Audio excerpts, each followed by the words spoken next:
Welcome back to WaterparkRanger's Let's Play Paper Mario and the Thousand-Year Door. In the last episode, we got about halfway through the dungeon, but not quite. We ended up in this hallway. Well, really, I'm just talking about what happened as soon as you started watching this video. So this hallway has a new enemy. This thing's called a Dark Wizard.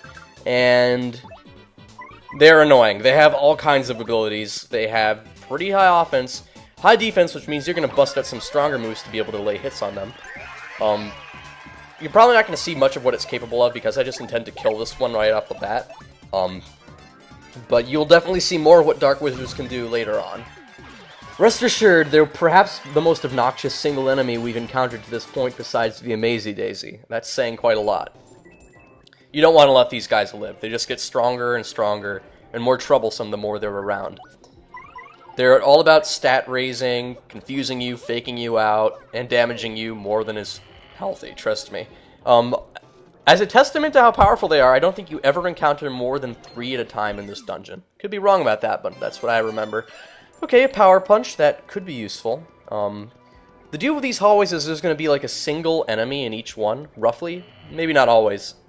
Maybe expect a hallway with a couple fire sprites, if I remember that correctly.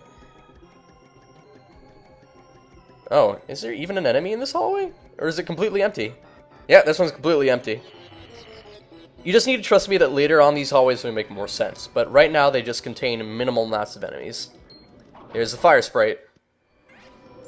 And there's another fire sprite. I thought there'd be more than one. I'm just calling them fire sprites because I forget their names, and also that's what the fire things in Chameleon Twist are called. I remember when you go into the training room, the rabbit calls them fire sprites. He's like, lick up the fire sprites and spit them at the bombs. So if you haven't watched the Chameleon Twist Let's Play, I'd recommend you watch it just because it's so stupid.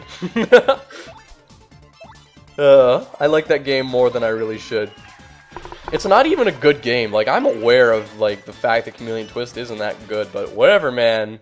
I happen to like it for perhaps the same reason I like Nacho Libre. It's just a case of me having bad taste, but it's... To me, it's good taste, but not a taste I recommend to anyone else. Okay, BP. What are we gonna do here? Flower Saver... Quick change. Rather than fiddle around with our badges too much, I think I'll just show you what I've got in store. With our party members, we're going to want Goombella out front, and we're just going to pretty much keep our badges the same for this fight, okay? That's what I'm going to do, because I think they're pretty well set up. There's a save block because we got a boss. That's right, a boss. And we're not even through the dungeon yet. We're not even at the real halfway point. We're getting there, though. Not Hooktail. No one's disturbed me here in aeons. Who dares defile this sacred place? Hey, isn't that Hooktail? We totally beat it before. What's it doing back? What? You destroyed my precious younger sister. I wondered why she hadn't written recently. Quake in fear, mortals, for I am Gloomtail. I will avenge my sister by taking your lives, and then gnawing on your bones! Here we go! This is actually one of my favorite boss battles in the game. I'm really glad they brought back a Hooktail-style boss. My first fresh meat in ages. Allow me to take my time and toy with you a while. No, I think I will be doing the toying with you. Okay. Mario, there's definitely not a weirder way you could have phrased that. Power lift. So just like the other bosses before, we want to start off with a power lift. And I do recommend using Goombella just because, well, for me, what I like doing is attacking with bulk offense power bounce style attacks. And Goombella is great for that because she is multi-bonk. Looks like we're getting a lot of defense this time around. I'd like more offense, please. Ah, that's kind of lame. That was a pretty lame power lift. Well, whatever. Whatever, man. Let's just give it all we got. Gloomtail's got not quite 100 HP. If I had to guess, it's roughly around 80 or something like that. The real problem with Gloomtail is how much higher its offense is.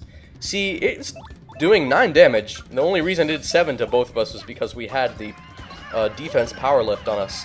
Come to think of it, the power lift with defense was actually a pretty good outcome. So this is actually one of the harder bosses to this point, if you can believe it. And Chapter 8 has a way of throwing tougher bosses at you. You are tough meat, my little tasty morsels. But how will you fare against this? You didn't ask me that with a question mark. You just used exclamation points. Please ask me a question instead of just yelling at me next time, Gloomtail. We're gonna need to heal pretty soon. Because one more big hit and we're gonna be in the danger zone. But until that happens, let's just keep slamming away. Come on, get slammed and walk up to the jam.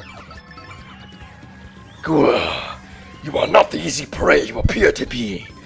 I would never be able to show my face again if I was bested by your webs. So I will show you the true extent of my power. That attack's pretty metal. He's boosted it up to 8, so his attack's gonna be around 17 each. So what I'm gonna do is first gonna use Sweet Feast to heal up both of us. Because both of us have taken a good amount of damage. Ah, I didn't mean to hit that green mushroom. That's not good. All of our stats. We need them. We need those stats back. All our HP and FP. I guess those don't really count as stats. I would think of stats as like offense and defense. So like HP and FP is something else. I don't really have a name for it. Just HP and FP. Anyway, we're both healed up pretty well. And what I'm going to do now is I'm going to switch out Goombella. Because she's not going to be much of a use for dodging this attack.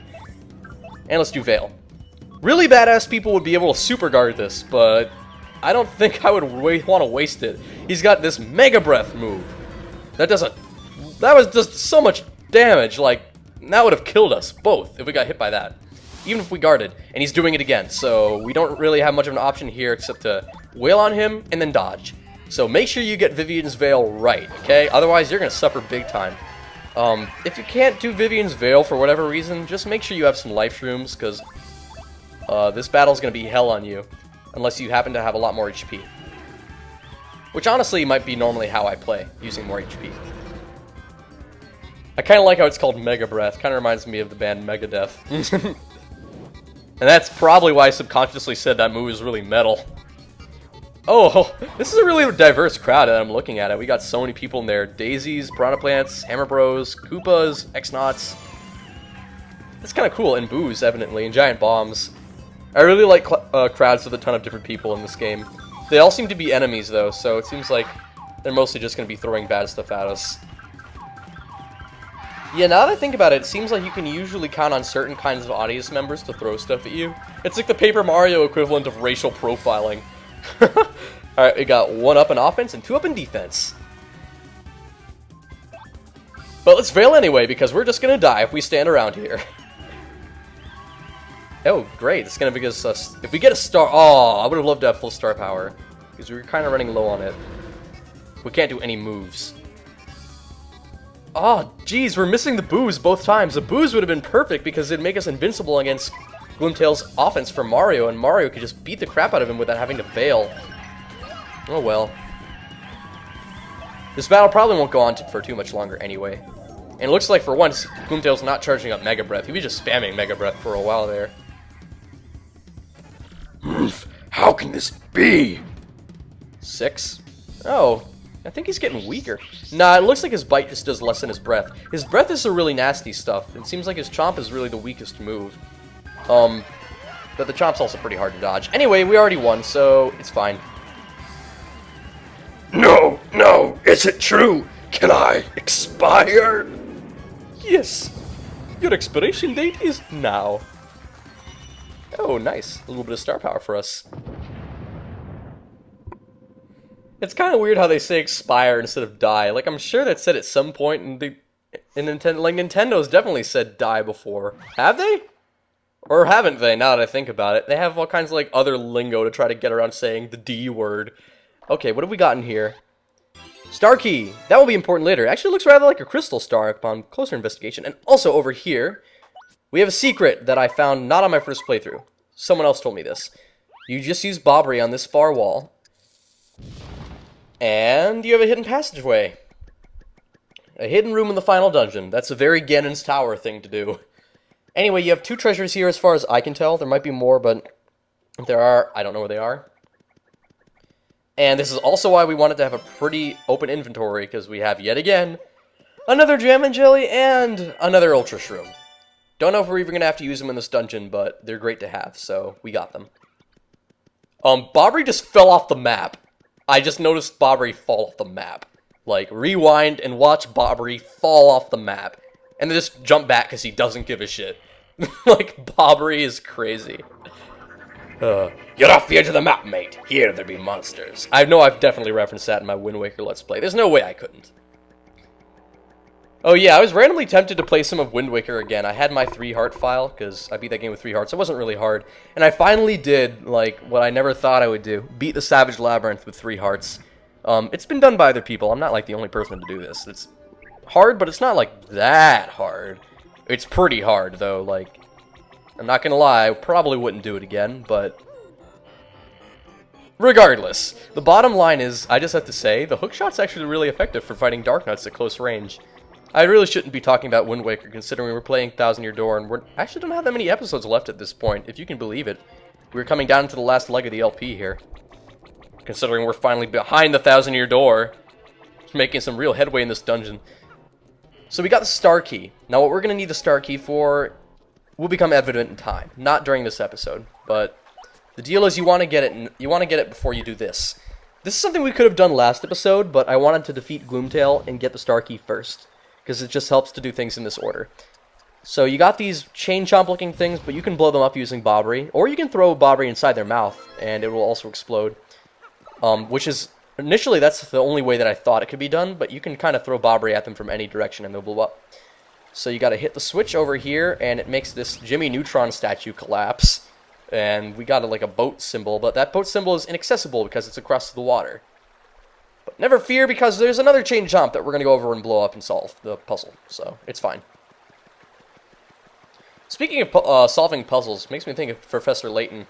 I've never really played any of those games, but I've heard they're pretty good. I actually started playing one of the Phoenix Wright games, probably mentioned that in one of the earlier episodes of this LP, and I kind of haven't had like the motivation to play much more of it. Truth be told, there aren't a lot of games that I'm too thrilled to be playing around right now, because I'm actually working on some other side projects.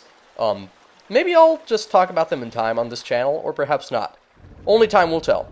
Just keep an open eye, and look forward to seeing any new content that might arise.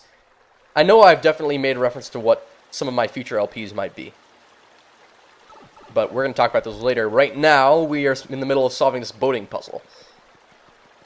We got that one open over there, so we have a far dock to emerge on, and we have another one open up that we can ride across to get to that door. So that's exactly what we're going to be doing right now. There we go. I really like this whole plaza area. It's really relaxing. It doesn't have any like tense dungeon music, which is fine by me. That's one of the things I always liked about the rest floors in Pikmin 2, and like ambient music in caves in certain games. I guess in Portal as well, now that I think about it. Ambient places are nice to break up the action. We're going to be going through this door next episode.